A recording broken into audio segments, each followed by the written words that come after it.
A few years ago in 2013, Purdue surveyed a group of large producers across the whole Midwest area. And they were trying to find out a lot of different things, but the one thing that they found, one of their survey points, was they wanted to know what these large producers, what do they look for in their salespeople that come out and call on them on their farms? And the number one quality that the producers were looking for was honesty.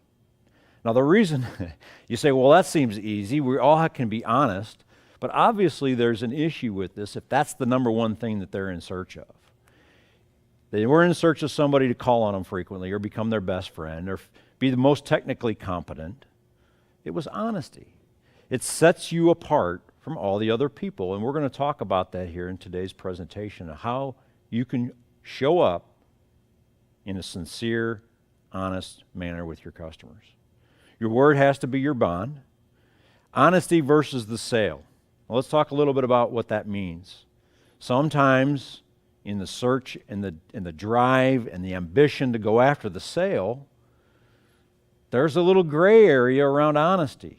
And this is where we get into trouble frequently. We're going to talk about that. Don't be afraid to say, I don't know. This is another thing that you have to understand. Your customer obviously knows that you don't know everything there is to know. He knows that you may have to go back and do research to figure it out. Don't be afraid when you run into that to say, I don't know. It's not a weakness. So I say honesty is the number one thing that producers are looking for in the salespeople that drive onto their farms. Well, what does that look like? How do you do that?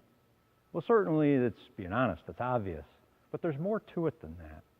And it gets challenging at times. And let me tell you a couple examples. I was involved in two really big, major crisis events with our customer base.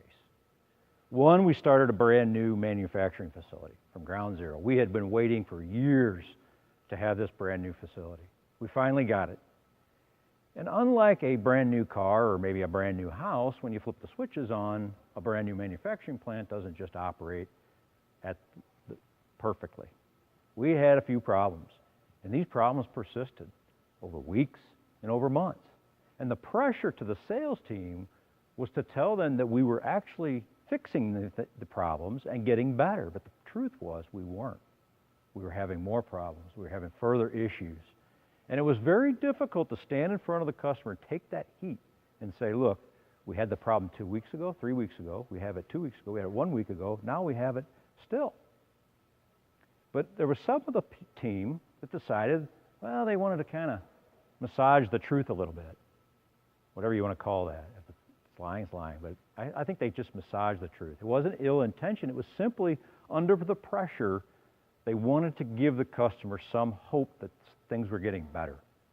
And that moment when they did that, sometimes they got away with it. Sometimes they didn't. And when they didn't, the customer realized there was a lack of trust, and that person wasn't honest with them. And that happened with the sales team, operations team, and everybody in the distribution team because truckers were involved in this situation. A few years later, we had another major crisis event, and that was our trucking company quit us. And it's not exactly easy to find a whole other trucking company on a spur of the moment, so we struggled to get our products delivered. And in doing so, we had the same exact problem. We had to tell people, our customers, here's what's going on, here's what we're doing, and I'll tell you what happened. When it was brutally honest, when we were brutally honest with our customers, the customers certainly had to have their products. They had to feed their animals, so they would, if we couldn't provide it at all, they would have to go out and get it. But the real important thing that occurred is they saw our honesty, they saw our hard work, they saw all the effort we were making, and they actually got on our side. They realized we had a problem, that we were trying to do our best to handle it, and they gave us the benefit of the doubt. And when the whole situation was done, and we had a trucking company up and running, almost 100%, not 100%, but almost 100% of the customers came back to us and realized, hey, when things get tough, they're not going to cut on us, they're not going to lie to us, they're going to tell us the truth and be honest and straightforward, but they're going to take care of us the best they can. They're going to work hard for us. And that was a moment of honesty in both those situations that really resonated with me over the years. And it's how I operate my business today.